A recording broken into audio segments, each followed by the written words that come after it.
What is going on, everybody? Welcome back to Red Seat Radio. My name is Corbin, and we see this a lot. When teams aren't doing well, fans get frustrated and they want to know who to blame. So blame starts getting thrown around to just about everybody, and that is what's happening currently to this Boston Red Sox team. I'm seeing it on my comments, I'm seeing it on Twitter, I'm seeing it on Reddit, where people are trying to blame someone for this Red Sox bad start.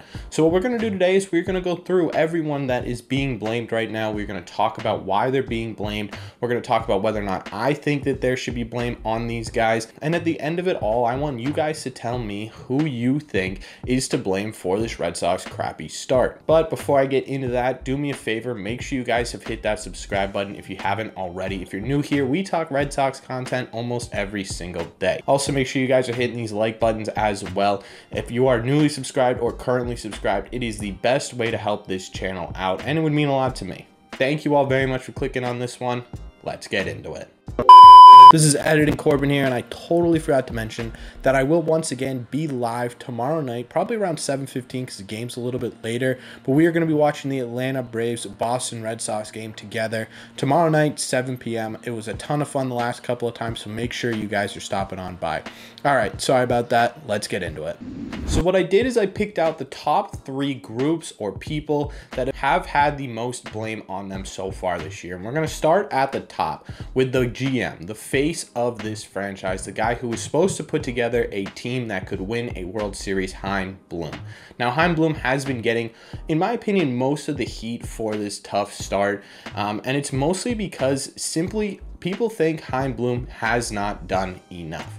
We lost a lot of good pieces in the offseason. People believe that the pieces that Chaim Bloom picked up and put together to try and fill those voids isn't working out. It wasn't the right guys. So what we're going to do is we're going to take a look at what pieces Chaim Bloom brought in and where the blame of this terrible start is on Chaim Bloom. And we're going to start with the offense, because over this offseason, we lost Renfroe and we lose Schwarber, 2 guys who are offensive powerhouses in this lineup.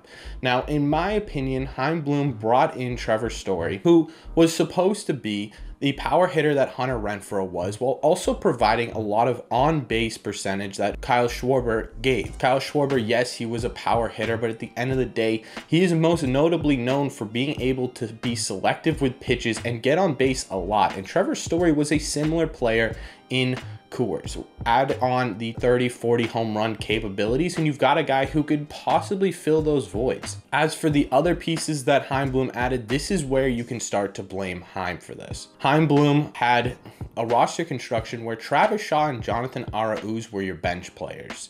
Travis Shaw ended up going 0 for what, 20 before he was DFA'd. Aruz couldn't hit anything. He was swinging all over the place, and now he's in the minor leagues trying to rehab from COVID. If you had begun the year with more depth on this bench, if you had begun the year with guys who could genuinely be an X factor coming out in late games, then maybe you're in a different situation, but also maybe not.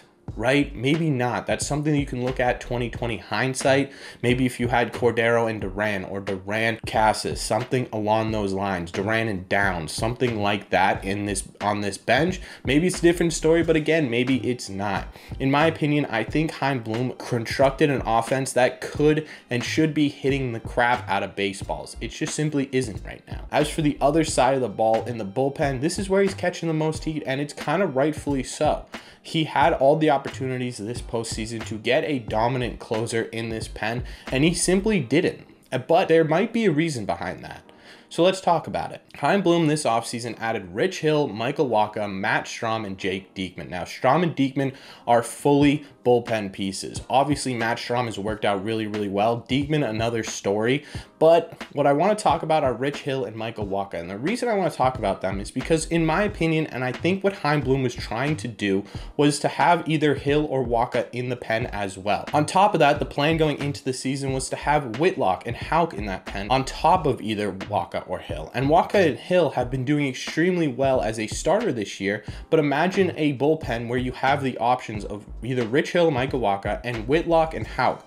That is an insanely deep bullpen. That is a versatile bullpen. That is a flexible bullpen. And whether or not you have a closer or not, those are all guys who can get you outs in late innings, because a lot of those guys, Whitlock, Houck, they're young, but they don't give a damn what situation they're in. They're going to throw the ball like they've always thrown the ball, and that is a great trait to have as a relief pitcher in this league. The problem comes with Chris Sale's injury. Obviously, you can't plan for Chris Sale to be out for half of a season, and now you need to have Wacha or Hill in that rotation along with either Whitlock or Houck. And that is where you are killing your bullpen. You are taking away a ton of flexibility, a ton of versatility, and you're relying on guys you shouldn't be relying on. Matt Barnes, Sawamura, Robles in the 9th inning, as opposed to either Whitlock, Houck, Wacha, or Hill. Could Chaim Bloom have gone out and gotten a reliever, a starting pitcher after Chris Sale gets injured? 100%. And this is where I am blaming Chaim Bloom for this bad start. He could have and should have been more reactive to Chris Sale's injury. Even if you pick up a guy who is maybe a quadruple A player, a guy who spent most of his time in the AAA but also has experience in the big leagues, to fill in either a rotation spot or a bullpen spot, to at least try and bolster the fact that your star pitcher is once again on this IL. However, at the end of the day, Chaim Bloom's plan for his bullpen and rotation seems solid to me. Going in, you're adding 3 pieces that Houck and Whitlock are your 2 most young, talented pitchers. Hill and Wacha are both experienced and pretty good out of the pen. We've seen what they can do with the starting rotation. Imagine that coming out of the bullpen in the 7th and the 6th. It makes a lot of sense. Unfortunately, it didn't work out, and he should have been more reactive. But do I think all of the blame for this terrible start is on Chaim Bloom? No. So let's get into some of the other guys that have been mentioned as well.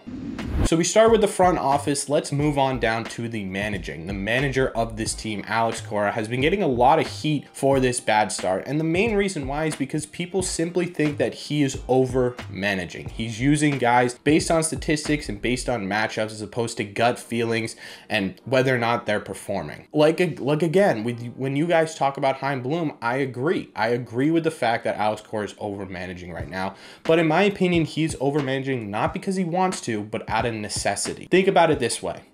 If you had bottom of the 8th, you have a runner on 2nd and 3rd, you have Bobby Dahlbeck at the plate against a right-handed hitter, are you trusting him in that situation? Probably not. You have the top of the 8th inning, you've got a runner on 1st, you've got Sawamura on the bump. He needs to get 2 more outs. He's facing a lefty that smashes righties and a righty that is a powerhouse hitter. Your 3 and 4 hitters of the other team. Are you trusting him to get those last 2 outs? Probably not. What about Robles? Probably not. Right? Those are guys that you should be reliant on that just simply aren't performing right now. And so in my opinion, Alex Cora is not over managing because he wants to only play the statistics. He wants to be the hero of this team. That's simply just not the case. Alex Cora is at his best when he is playing gut feelings and he is doing things that he thinks that will put this team in a better position to win. But unfortunately, due to the performance of his players, he has to sort of do this statistical sort of way of managing, because that's your only option right now. So in my opinion, the blame will not and should not fall on Alex Cora. The last group I want to talk about is finally the players on the field, the guys actually putting in the work every single day. And if you want to blame somebody for this Red Sox bad start, this is who you should blame. Whether or not Chaim created and crafted a good enough, deep enough bullpen, a good enough, deep enough lineup, has nothing to do with this anymore.